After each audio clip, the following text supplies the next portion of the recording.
नमस्कार बालमित्रांनो, कशा आहात तुम्ही सगळे? खूप दिवसांनी आज तुमची प्रणालिनी मावशी एका नवीन गोष्टीसह आली आहे. आजच्या माझ्या गोष्टीचं नाव आहे पाखराची गोष्ट. ही गोष्ट लिहिली आहे साने गुरुजींनी. चला तर मग सुरू करूया आजच्या गोष्टीला. खूप खूप वर्षापूर्वीची गोष्ट आहे ही.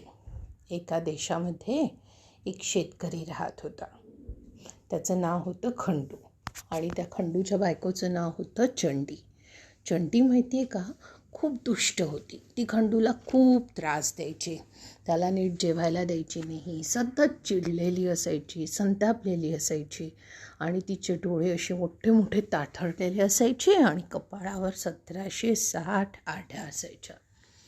खंडूवर तिचं बिलकुलच प्रेम नव्हतं. ती त्याला खूप त्रास देत होती. खंडूला खूप वाईट वाटायचं, पण काय करणार बिचारा. तो आपला शेती करायचा, संध्याकाळी घरी आल्यावर बायको देईल ते निमूटपणे खायचा. पण त्याची दुष्ट बायको त्याला नुसती भाकरीच खायला द्यायची. खंडू तिला म्हणायचा, हे काय कोरडी भाकर कशी खाऊ मी? तर ती त्याच्यावर ओरडायची. त्याला म्हणायची, मग काय बासुंदी आणून देऊ, श्रीखंड आणून देऊ? माझं बिचारीचे दातं नाहीत म्हणून मी कालवण करून खाते, वरण खाते, शिकरण खाते. तुला रे कशाला हवं या सगळ्या गोष्टी? असं म्हणून ती परत आपल्या तोंडाचा पट्टा सुरू करायचे. म्हणून कंटाळलेला खंडू शेतावरच राहायला प्रेफरन्स द्यायचा. कधी कधीच त्याला वाटायचं चला आज घरी जावं. कंटाळून गेला होता बायकोला. एक दिवस माहिती आहे का काय झालं? खंडू शेतात असताना त्याला एक जादुई पाखरू दिसलं. पाखर दिसलं. पाखरू म्हणजे काय माहिती आहे का? पाखर म्हणजे बर्ड. त्याला एक अनोखी बर्ड दिसला. त्या बर्डला माणसासारखं बोलता यायचं. खंडूला त्या बर्डला पाहून, त्या पाखराला पाहून खूप आनंद झाला. त्याला मज्जा पण वाटली की अरे आपल्यासारखं बोलतंय हे पाखरू. आणि मग तो त्या पाखराला आपल्या घरी घेऊन आला. त्या पाखरामुळे खंडूचं आयुष्य खूप छान व्हायला लागलं. आता खंडू दिवस तासाने तास शेतातच राहायचा का नाही. संध्याकाळी त्याला घरी यायची ओढ असायची. संध्याकाळी तो घरी आला की ते पाखरू त्याच्याभोवती गोल गोल फिरायचं, घिरट्या मारायचं, त्याच्यासाठी प्रेमाने गाणं म्हणायचं आणि त्याला विचारायचं, आलास होय खंडू? वा वा, तुझ्या येण्यानं मला खूप आनंद होतो. खाल्लास का? पाणी पिलास का?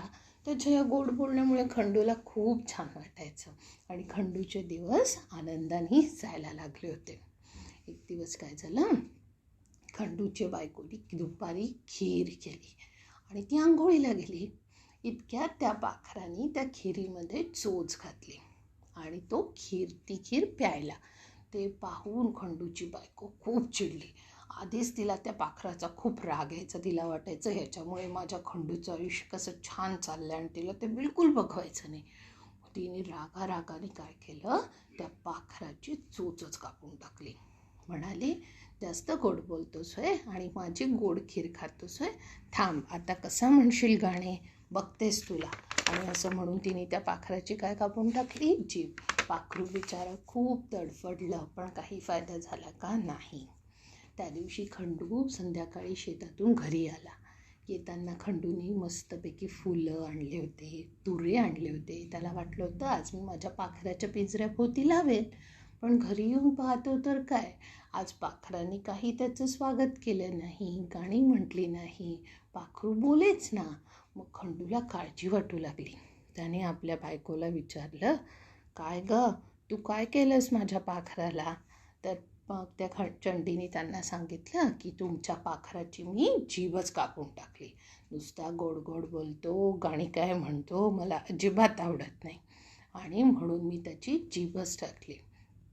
नशीब तुमचं की मी त्याला मारलं नाही. आणि असं म्हणून चंडी रागाने निघून गेली. खंडूला खूप वाईट वाटलं. खंडूने त्याला पाणी पाजण्याचा प्रयत्न केला, पण जेव्हा त्याने त्याच्यावर पाणी पाजलं ना, तेव्हा त्याची जीभ अशी खूपशी चुरचुरायला लागली आणि ते पाखरू बिचारं दुःखाने विव्हळायला लागलं. त्या दिवशी खंडू पण जेवला नाही. त्याला खूप वाईट वाटत होतं. मग खंडूनं विचार केला की असं पाखराला ठेवलं तर एक दिवस आपली बायको चंडी दुष्टपणाने त्याचा जीव पण घेऊन टाकू शकते. आणि म्हणून तो पाखराला म्हणाला, पाखरा, मी तुला काय करतो, सोडून देतो. कारण काय आहे की इथे तुला माझी बायको मारून टाकू शकते, तू जा आपल्या घरी, ठीक आहे.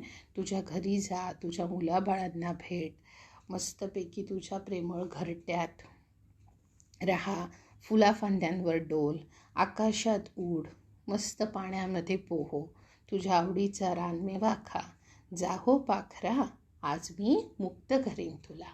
आणि असं म्हणून खंडू त्या पाखराला घेऊन गेला आणि त्याने त्याच्या घराजवळ एक बन होतं, एक बगीचा होता. त्या बनामध्ये पाखराला सोडून दिलं आणि तो घरी आला. घरी आल्यावर त्याला खूप वाईट वाटत होतं. त्याच्या डोळ्यातून सारखे अश्रू गळत होते, सारखं पाणी येत होतं. त्याला त्या पाखराची खूप खूप आठवण येत होती. असे करता करता मग काही दिवस गेले. खंडू बिचारा परत त्याच्या बायकोच्या त्रासाला कंटाळून शेतावर राहायचा. कधी यायचा घरी, कधी नाही यायचा.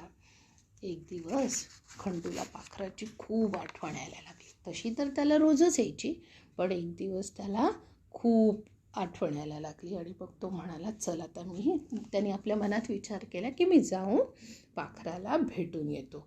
तो चालत चालत एक दिवस शेतावर न जाता त्या पूर्वेकडच्या बनाकडे गेला. तो चालत होता.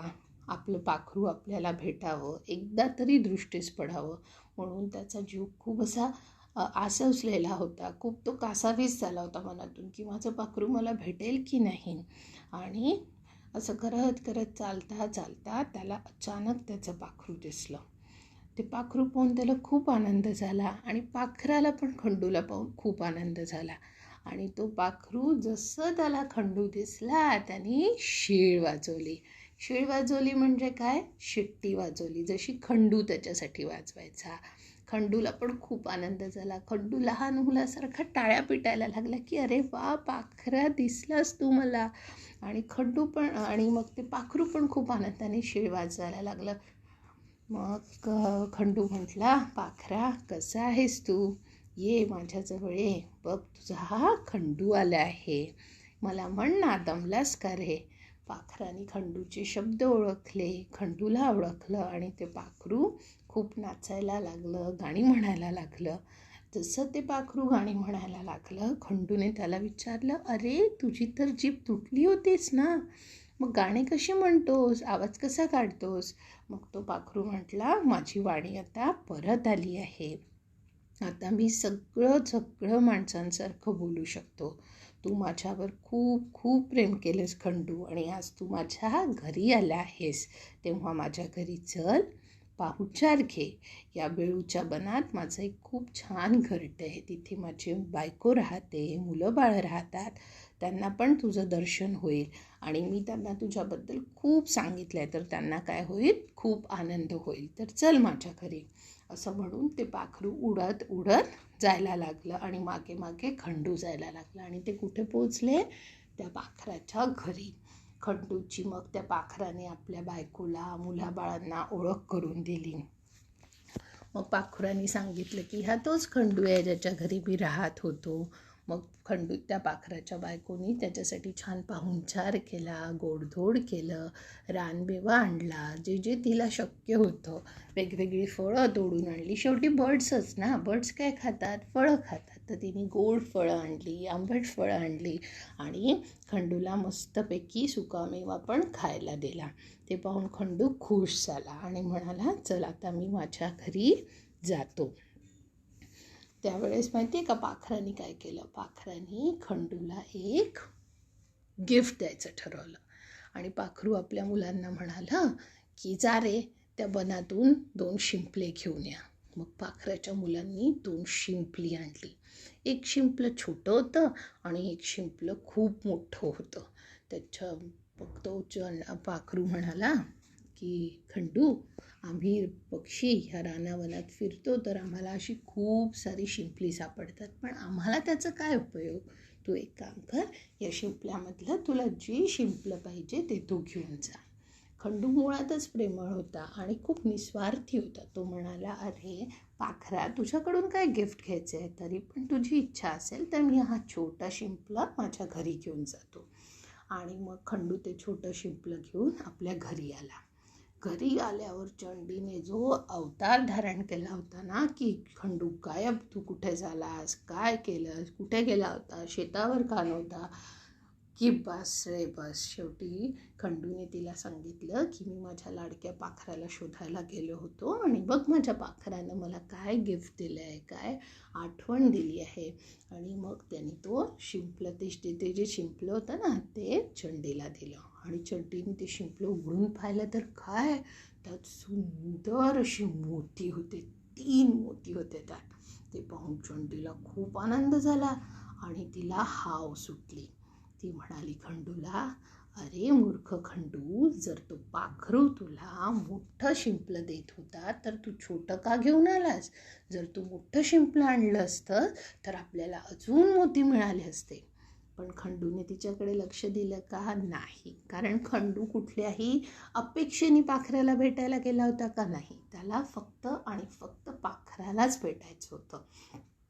त्यामुळे खंडू म्हणाला की मला काही त्या शिंपल्यांमध्ये इंटरेस्ट नव्हता, मी तर माझ्या पाखराला शोधायला गेलो होतो, तो मला भेटला, त्यांनी माझ्यासाठी सुंदर सुंदर गाणी गायली, त्याच्या मुलाबाळांनी माझं स्वागत केलं, बायकोनी मला प्रेमानं खाऊ घातलं, यातच मला सगळं काही मिळालं.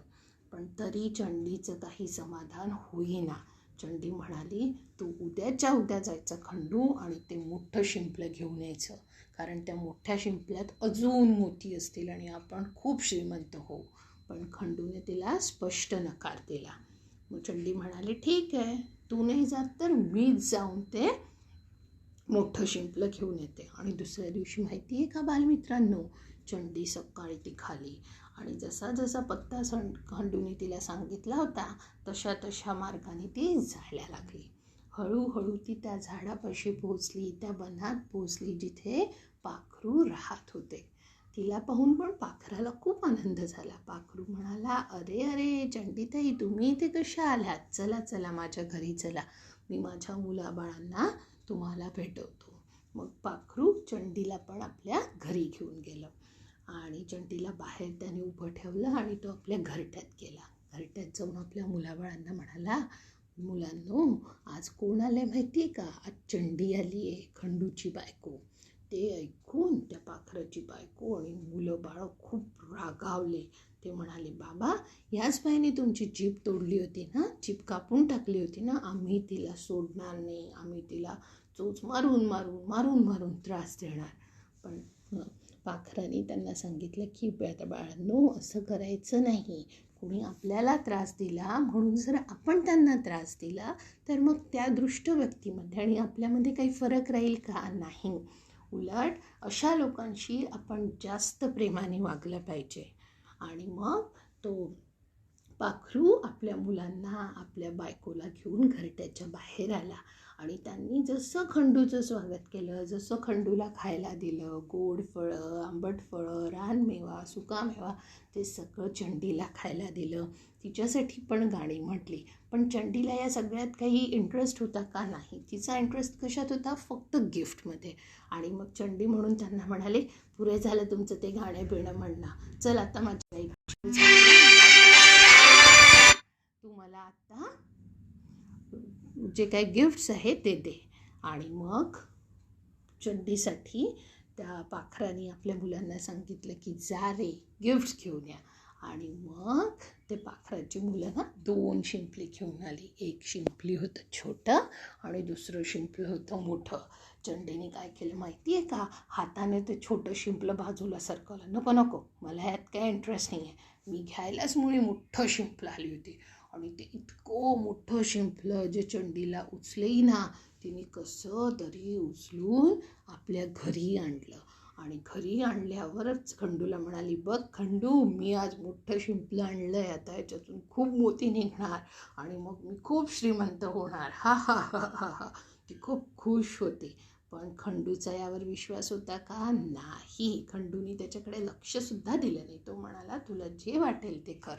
आणि मग माहिती आहे का, चंडीने जसं ते शिंपलं उघडलं, त्या शिंपल्यामधून एक मोठा नाग बाहेर आला. खूप मोठा नाग. नाग म्हणजे साप, स्नेक. आणि त्याने चंडीला खाऊन टाकलं. बघता बघता चंडीला खंडूच्या समोर सापाने खाऊन टाकलं. पण खंडू काही करू शकला का? नाही. त्याने आपल्या बायकोला वाचवण्यासाठी प्रयत्न केला, पण तितक्या वेळात सापाने चंडीला गिळवून टाकलं होतं. खंडूला खूप वाईट वाटलं, पण त्याच्याजवळ काही उपाय नव्हता. मग त्यानंतर खंडू आनंदाने, खंडूची बायको चंडी मरून गेली. आता खंडूच्या आयुष्यात कोणच नाही उरलं, फक्त त्याचा एकच फ्रेंड उरला. कोण होता तो फ्रेंड? तो फ्रेंड म्हणजे ते पाखरू. मग खंडू आनंदाने आपलं आयुष्य जगायला लागला. त्याला छळायला कुणी उरलं नाही. अधनंमधनं खंडूला बोर झालं की खंडू त्या पूर्वेकडच्या वनात जाई, आपल्या पाखरांना मिळेल, त्यांच्यासोबत खेळत असे, खूप मस्ती करत असे आणि मग संध्याकाळ झाली की परत आपल्या घरी परत येत असे. तर मग कशी होती तुमची गोष्ट? काही दिवसांनी मग पुढे काय झालं? खंडू पण मरून गेला, परंतु त्या वेळूच्या वनात गोड गोड गाणी पाखरू सतत म्हणतच राहत असे. कशी वाटली गोष्ट? आवडली ना? मला पण ही गोष्ट जेव्हा मी वाचली ना, खूप आवडली होती. आणि जेव्हा ही गोष्ट मी माझ्या मुलाला वेदांशला सांगितली, तो तुमच्या एवढाच आहे, लहान 7 इयर्सचा. तर तो मला काय म्हणाला माहिती आहे का? आई, या गोष्टीतून मी काय शिकलो माहिती आहे? की जर आपण दुष्टपणा केला तर देवबाप्पा आपल्याला कुठल्या ना कुठल्या रूपात शिक्षा देतोच. पण आपण जर सगळ्यांशी प्रेमाने वागलो तर देवबाप्पा आपल्याला नेहमी कुणा ना कुणाच्या रूपात मदत करतो. जशी खंडूला त्या पाखराच्या रूपात देवबाप्पानं एक फ्रेंड मिळवून दिला होता, त्याला एकटं राहू दिलं होतं का? नाही. तर जसा वेदांशला एक नवीन अर्थ या गोष्टीमधून कळला, तसं तुम्हाला पण शोधून काढायचं आहे. आणि गोष्ट आवडली तर मला नक्की मेसेज करा, ठीक आहे?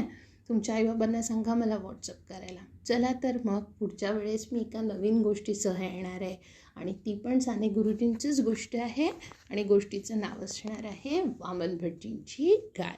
मग चलो, बाय बाय, टाटा.